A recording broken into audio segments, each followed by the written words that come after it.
मैं तुम्हें आज स्कूल की पढ़ाई कराने नहीं बुलाया है, मैंने तुम्हें किताबों का ज्ञान देने नहीं बुलाया है, मैंने तुम्हें बुलाया है अनुभव का ज्ञान देने के लिए। जिंदगी अनुभवों से चला करती है। मैं पढ़ पढ़ के मर गया साइंस में, कॉस थीटा साइन थीटा, आज तक काम नहीं आ रहा है। ध्यान रखना, जिंदगी में कभी काम ही नहीं आता है। वो कौन कौन सी पढ़ाई कराते रहे, समझ ही नहीं आ रहा है।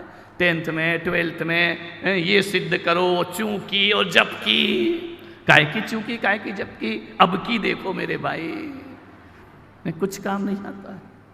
लेकिन शिक्षा प्रणाली है, पढ़ना पड़ेगा, क्या कर सकते। रटना पड़ता था। काऊ का निबंध ऐसे याद कर रहे हैं। अरे क्या का, गाय आए तो रोज दिखती यार, उस पर निबंध लिखने की क्या जरूरत है।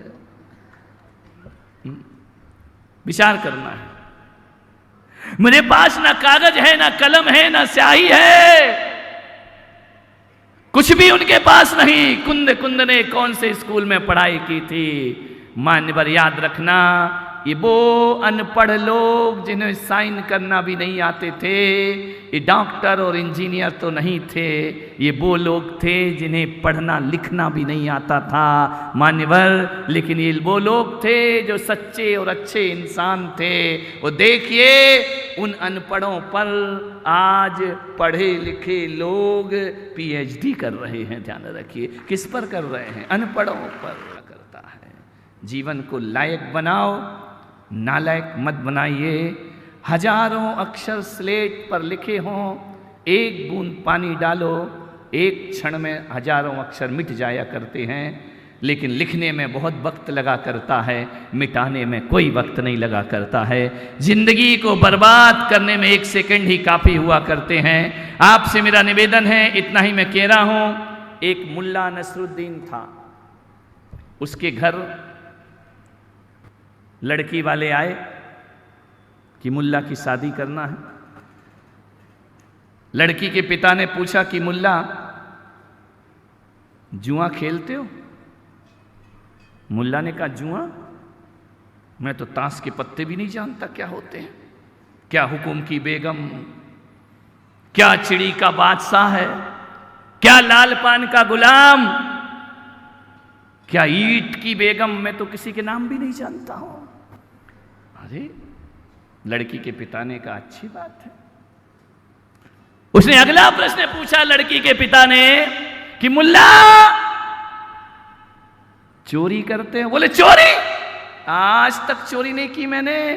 भीड़ में कैसे जेब काटते हैं, कैसे ब्लेड चलाते हैं, मुझे कुछ नहीं पता है, मैंने आज तक कोई चोरी नहीं की है। मुल्ला तू दारू पीता है। मुल्ला ने कहा दारू, मुझे तो नाम ही नहीं मालूम, विस्की क्या होती है, रम क्या होता है, मुझे कुछ नहीं मालूम, देसी क्या होता है, ठर्रा क्या होता है, अंग्रेजी क्या होती, मुझे कुछ नहीं मालूम है। लड़की के पिता ने कहा मुल्ला तुम में सब गुण ही गुण हैं, एक भी अवगुण तुम्हारे पास नहीं है। मुल्ला ने कहा बस एक अवगुण मेरे पास है, बाकी तो गुण ही गुण है। दुनिया में जितने भी गुण हैं वो सब मेरे अंदर हैं, बस एक अवगुण है। बोले क्या? बोले मैं झूठ बोलता हूं। समझ गए क्या? कुछ लोगों को घर जाके समझ में आएगा। बाकी सब गुण, बाकी बोलता मैं, एक झूठ ने सारे गुणों पर पानी फेर दिया। ध्यान रखना, आप ये प्रयास करो कि तुम्हारे जीवन में एक भी अवगुण नहीं आना चाहिए। ध्यान रखना, एक भी अवगुण आ गया, 1000 लीटर दूध रखा है, एक बूंद नींबू का रस डाल दो, सारा दूध फट जाया करता है। ध्यान रखिए, आपसे निवेदन है, एक भी बुराई हमारे जीवन में आ गई, हमारे जीवन को तहस नहस होने में ज्यादा वक्त नहीं लगेगा। मैं स्कूल जाता था, 8th क्लास में था, तो हमारे समय आज क्या होता है मुझे मालूम नहीं है, नोटबुक चेक होती थी, टीचर चेक करते थे। मेरा नंबर आया, मैंने नोटबुक दी, शिक्षक ने देखा, डी भारत उनका नाम था। उन्होंने कहा एक कॉपी किसकी है? मैंने कहा मैं खड़ा हूं तो मेरी ही होगी। बोले क्या लिखा है? मैंने कहा ये बताना तो बड़ा मुश्किल का काम है। क्योंकि मेरी राइटिंग इतनी गंदी थी, इतनी गंदी थी, इतनी गंदी थी कि मैं लिखता था तो बाजू वाले से पूछता था कि मैंने इसमें क्या लिखा है। इतनी गंदी राइटिंग, मैं खुद ही नहीं समझ पाता था। और पहले के समय मालूम है इंक पेन चलता था, स्याही भरना पड़ती थी, और वो पेन भी यदि सस्ता वाला हुआ तो इतना लीक करता था, इतना लीक कि शर्ट, हमारे स्कूल की सफ़ेद शर्ट यूनिफॉर्म थी तो वो नीली पॉकेट तो अपने आप बन जाते थे। हाथ तो इतने नीले होते थे कि घर के लोग सोचते थे बहुत पढ़ता है, देखो हाथ नीले हो रहे हैं। लेकिन क्या करूं, ना मैंने हाथ नीले किए ना हाथ पीले किए, मैं तो संत बन गया, ध्यान रखना। उन्होंने कहा, मेरी नोटबुक ली और फेंक दी। हमारा स्कूल लड़के और लड़कियां एक साथ पढ़ते थे। लड़कों में बेइज्जती हो जाए तो चल जाए यार, इनके सामने हो तब तो ऐसा लगता धरती फट जाए तो अंदर चले जाए। और फिर लड़कियां इतनी जोर से हंसती हैं ना, यहाँ की लड़कियों की बात नहीं कर रहा हूं, तुम्हारी बात तो आगे जाके करूंगा।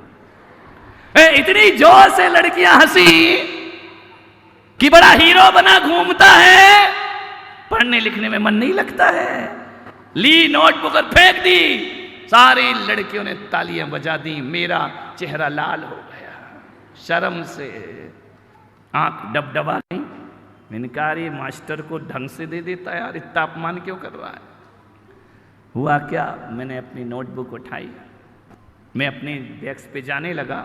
उन्होंने कहा इधर आओ, इधर आओ, ये क्या लिखते हो। उनका सर मेरी राइटिंग ऐसी है। बोले लिख के बताओ। मैंने उनके सामने लिखा तो मालूम है मेरे अक्षर गंदे क्यों आते थे, कि जो पेन होता था ना, मैं उसको बहुत नीचे से पकड़ता था। जितना नीचे पकड़ोगे राइटिंग उतनी खराब आएगी। ध्यान, ये न ज़्यादा पास हो न ज़्यादा दूर हो, जब नीचे पकड़ोगे बिल्कुल किनारे तो अक्षर सही नहीं आएंगे। उन्होंने कहा बेटा पेन ऐसा पकड़ो कि तुम्हारे अक्षर अपने आप सुंदर होते जाएं, और जल्दी जल्दी कभी मत लिखना, हमेशा धीरे लिखना। और उन्होंने मुझे कहा कि अच्छे अक्षर लाना है तो क्लास में रफ कॉपी की व्यवस्था बंद करो, जो भी लिखो वो फाइनल होना चाहिए, क्योंकि जब फाइनल लिखोगे, फेयर लिखोगे तो ध्यान रखना तुम्हें याद भी रहेगा मुझे क्या लिखना है। पहले हम लोग रफ कॉपी में लिखते थे, घर में जाके फेयर करते थे, लेकिन उन्होंने कहा नहीं, क्लासरूम में ही फेयर करो इसको, तुम्हारा दिमाग भी चलेगा, अक्षर भी सुंदर होंगे। उन्होंने कहा बेटा 3 शिक्षाएं तुम्हें देता हूं। उन शिक्षक की 3 शिक्षा मुझे आज भी याद है, उस गुरु की 3 बातें मुझे आज भी याद हैं। उन्होंने कहा बेटा जीवन में सबसे सुंदर हमारी हैंड राइटिंग होना चाहिए, क्योंकि हैंड राइटिंग से भी हमारे भविष्य का निर्माण हुआ करता है, भविष्य ऊंचाइयों पर जाता है। गंदे अक्षर होंगे, मानसिकता अच्छी नहीं होगी, मेंटलिटी अच्छी नहीं होगी। अक्षर सुधारो, पहले उन्होंने कहा अक्षर सुधारोगे आचरण सुधर जाएगा, व्यवहार सुधर जाएगा। दूसरी बात उन्होंने बताई कि बेटा कभी भी अपनी जिंदगी में साफ सफाई से रहना सीखना। ध्यान रखना, कपड़े भले 2 जोड़ी हों, जरूरी नहीं है कि 10 जोड़ी कपड़े हों। कपड़े भले 2 जोड़ी हों, लेकिन बेदाग होना चाहिए, साफ सुथरे होना चाहिए, उनमें मैल नहीं होना चाहिए। खाना ऐसे खाना कि बाजू वाला बैठकर तुम्हारे साथ बैठ के खाने को तैयार हो जाए। ऐसा मत खाना कि बाजू के 2-4 और उठ करके चले जाए। इतनी सफाई से काम करो, जीवन में स्वच्छता होना बहुत जरूरी है। और तीसरी शिक्षा उन्होंने दी, बेटा कभी भी अपने से कमजोर बुद्धि वालों की संगति मत करना, हमेशा अच्छी बुद्धि वालों की संगति करना, तुम्हारा जीवन ऊंचाइयों की तरफ अपने आप चला। 3 शिक्षा मेरे गुरु ने दी, मान्यवर, आज भी मुझे याद है। मैंने कहा सर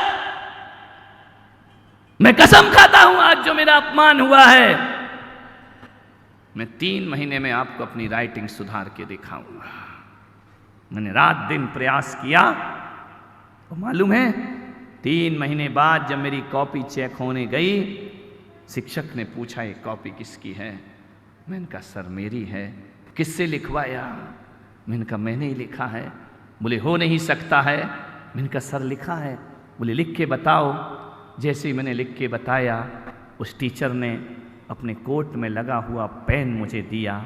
बोले एक दिन ध्यान रखना, इस क्लासरूम में जब तुम्हारी कॉपी फेंकी गई सबसे गंदी राइटिंग थी, आज तुम्हें पेन देता हूँ, क्लासरूम में सबसे सुंदर राइटिंग तुम्हारी है। जिस बच्चे को विश्वास नहीं हो मेरे कमरे में आना, मैं राइटिंग बता दूंगा। इतनी सुंदर नहीं है कि द्रौपदी मुर्मू मुझे पद्मश्री का अवार्ड दे, लेकिन जैसी थी उससे लाख गुना सुंदर राइटिंग मैंने बनाने का प्रयास किया। आदमी बस ठान ले हर चीज कर सकता है। मान्यवर, अपने से कम बुद्धि वालों की दोस्ती मत करना, अपने से ऊंची बुद्धि वालों की दोस्ती करना। जीवन में आपको बुद्धि मिलेगी, ज्ञान मिलेगी, क्योंकि जैसी गति होती है वैसी मति होती है। और एक बात याद रखना, बिगाड़ने वाले कौन होते हैं? पहली बार, अभी तुम बहुत छोटे हो, कॉलेज जाओ, जरा ध्यान रखना, पहली बार सिगरेट पीना कौन सिखाता है? मम्मी पापा, रिश्तेदार? जिसके पापा भी सिगरेट पीते हैं ना, वो भी अपने बच्चे को सिगरेट पीना नहीं सिखाते हैं, वह भी रोक लगाते हैं। एक बात बताओ, हकीकत में पहली बार सिगरेट पीना कौन सिखाता है? दोस्त सिखाते हैं ना। पहली बार मसाला खाना कौन सिखाता है? दोस्त सिखाते हैं। पहली बार झूठ बोलना कौन सिखाता है? दोस्त सिखाते हैं। ध्यान रखिए, मैं आपसे निवेदन करता हूँ, जो दोस्त हमारी ज़िंदगी को बर्बाद करें, ऐसे दोस्तों को छोड़ देना। अरे बिना दोस्त की ज़िंदगी गुजार लेना, लेकिन गलत दोस्तों को अपना दोस्त नहीं बनाना, वरना तुम्हारा जीवन बर्बाद हो जाएगा। गलत लोगों की दोस्ती मत करना, जो तुम्हें पढ़ाई से दूर ले जाए, ऐसे दोस्त को दोस्त मत समझना, वो दुश्मन हुआ करता है। जो तुम्हें संस्कारों से दूर ले जाए, वो दोस्त नहीं तुम्हारा दुश्मन हुआ करता है। ऐसे लोगों को दूर से ही छोड़ देना। जो गाली बकना सिखाए, गाली कौन देता सबसे पहले? ये दोस्त ही तो सिखाते हैं। ध्यान रखिए, विचार करना है, आपको सोचना है। ऐसे बच्चे बनने की कोशिश मत करो, ऐसे दोस्तों से दोस्ती मत करो। ध्यान रखना, एक बेटे का जन्मदिन था, उसके पापा ने बहुत बड़ी पार्टी रखी जन्मदिन के उपलक्ष्य में। सारे दोस्तों को उसने बुलाया, लाखों रुपए खर्च किए। इकलौता बेटा था, पैसे वाले थे। केक कटा, पिताजी ने कहा, बेटा मैं तुझे क्या गिफ्ट दूं? बच्चे ने कहा कि पिताजी आप मुझे क्या देना चाहते हैं? बोले तू बोल, जो तू कहेगा वो मैं तुझे दूंगा। मान्यवर देखना बच्चे को। बच्चे ने कहा, यदि आप आज बहुत खुश हैं तो मुझे एक नहीं 2 गिफ्ट चाहिए। 2 गिफ्ट? बोले हाँ। तो बोल बेटा क्या चाहिए? मोबाइल का जमाना था, आईफोन। मजा आ गया। 1-1.5 लाख से नीचे का नहीं आता है। पिता ने कहा, देख मैं तेरे लिए आईफोन लेकर आया हूं। बच्चे ने कहा कि पापा कितने का है? बोले तेरे लिए तो लाखों खर्च कर सकता हूं, क्या कितने का है? कोई पैसे ऐसे की जरूरत पूछने की नहीं है, तो मेरे लिए करोड़ों के समान है। उस बच्चे ने कहा, पापा प्लीज ये फोन वापस कर दो। बोले तुझे इतना महंगा फोन नहीं चाहिए? और बच्चे तो रोते हैं कि पापा हमें मोबाइल दिलाओ, पापा हमें अच्छे कपड़े दिलाओ, पापा बाइक दिलाओ, पापा ये दिलाओ। तू कह रहा कि मुझे नहीं। बोले पापा बस प्लीज आपको फोन देना है ना, मैं 10-15 हजार के फोन से भी बात कर लूंगा, बात ही तो करना है ना मुझे। ये 1.5 लाख का फोन प्लीज मुझे मत दीजिए। बोले क्यों, क्या करेगा? बोले मुझे 15 हजार का फोन दे दो, 20 हजार का फोन दे दो, बाकी जो 1,20,000 30,000 बचेंगे वो आप मुझे दे दो। क्या करेगा बेटा? मेरी क्लास में जो बच्चे फीस नहीं दे सकते हैं ना, उन बच्चों की फीस में जन्मदिन पर देने का प्रयास करेंगे। जो लोग पढ़ नहीं सकते हैं, जिनके पास यूनिफॉर्म नहीं है, जिनके पास किताबें नहीं हैं, पिताजी मेरा जन्मदिन मनाना है, कि 1.25 लाख रुपए का दान आप मेरे क्लास के गरीब बच्चों को दे दिया करो, ध्यान रखना। मान्यवर, ऐसे बच्चे मत बनो कि 1.5 लाख का फ़ोन चाहिए। ऐसे बच्चे बनो कि फ़ोन की ज़रूरत भी है, आज अनिवार्य अंग बन गया है मोबाइल, किसी और के भी आप ध्यान रखिए। मान्यवर, उस बच्चे ने कहा कि पिताजी मुझे दूसरा गिफ्ट और चाहिए। बोले बोलो बेटा, जो कहोगे वो दूंगा। बच्चे ने कहा पिताजी आप ये बताओ कि आप कभी मेरा साथ तो नहीं छोड़ोगे। छोटा बच्चा, पिताजी ने कहा तू पागल है क्या, तू मेरे प्राण है, तुझ में मेरी आत्मा बसी है, मैं तुझे कैसे छोड़ सकता हूं। बोले नहीं, छोड़ना तो एक दिन सबको पड़ता है, लेकिन बताओ पापा, क्या आप मुझे समय से पहले छोड़कर तो नहीं जाओगे ना। उसने कहा नहीं बेटा, पूरी जिंदगी तेरे नाम है। नहीं पापा, मुझे लग रहा है कि आप समय से पहले मुझे छोड़कर चले जाओगे। मां ने कहा पागल हो गया, जन्मदिन वाले दिन ऐसी अशुभ बातें करता है, ऐसा बोलना अच्छा लगता है पापा के लिए। उसने कहा मम्मी, जो मैं कह रहा हूं कहने दो। पापा बताओ, क्या तुम मुझे वक्त से पहले छोड़कर तो नहीं जाओगे। बोले नहीं बेटा, नहीं जाऊंगा। तो उस बात बच्चे ने कहा पापा, लेकिन आप झूठ बोल रहे हैं, आप वक्त से पहले मुझे छोड़कर चले जाओगे, मैं अकेला हो जाऊंगा, मैं अनाथ हो जाऊंगा। बोले बेटा ऐसी बातें क्यों कर रहा है। बोले पिताजी इसलिए क्योंकि आप लगातार सिगरेट पीते हैं और मेरे जन्मदिन पे चाहता हूं कि मेरे पापा लंबी उम्र जिए। आज से सिगरेट का त्याग कर दीजिए पिताजी। यदि आप लगातार सिगरेट पीते रहेंगे, आप ज्यादा लंबा जीवन नहीं जी पाएंगे पिताजी। बस एक काम करो, मेरे जन्मदिन का यही उपहार दो कि आज के बाद तुम्हारे हाथ में सिगरेट नहीं होना चाहिए। पापा, मरना तो एक दिन सबको है, जो आया है वो जाएगा, लेकिन पापा मैं चाहता हूं कि मरो तो इज्जत की मौत मरो। पिताजी, ये नशेड़ी भंगेड़ी बन करके मरोगे, क्या होगा इससे। उस बाप ने लिया, बच्चे को अपनी छाती से लगा लिया और उसने कहा बेटा, जो शिक्षा मेरे माँ बाप मुझे नहीं दे पाए, वो शिक्षा मेरी औलाद ने मुझे प्रदान करती है। हाथ से सिगरेट छूट जाया करती।